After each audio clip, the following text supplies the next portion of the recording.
no es religión. Si alguno se cree religioso entre vosotros y no refrena su lengua, sino que engaña su corazón, la religión del tal es vana. Santiago capítulo 1, versículo 26. El Señor Jesús no creó una religión. Él instituyó el reino de Dios. Las personas que componen tal reino o iglesia viven sujetas al señorío de Jesús.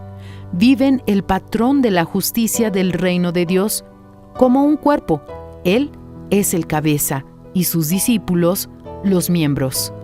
Ese cuerpo posee un solo espíritu, el Espíritu Santo, un solo corazón, el nuevo corazón, una sola mente, la mente de Cristo, un solo pensamiento, el pensamiento de la palabra de Dios, una sola fe, la fe sobrenatural, un solo carácter, el carácter de Dios, una sola dirección, la dirección del Espíritu de Jesús.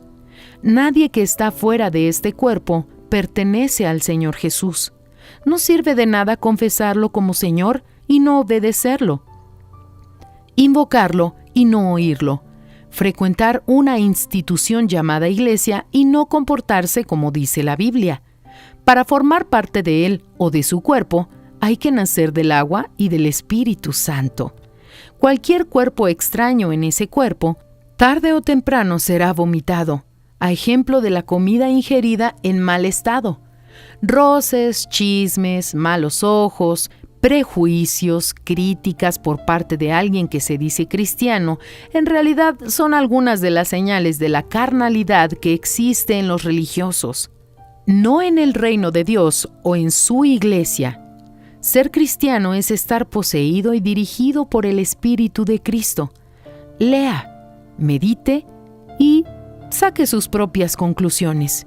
En este texto del apóstol Pablo a los recién cristianos que vivían en Roma, «Mas vosotros no vivís según la carne, sino según el Espíritu, si es que el Espíritu de Dios mora en vosotros, y si alguno no tiene el Espíritu de Cristo, no es de él».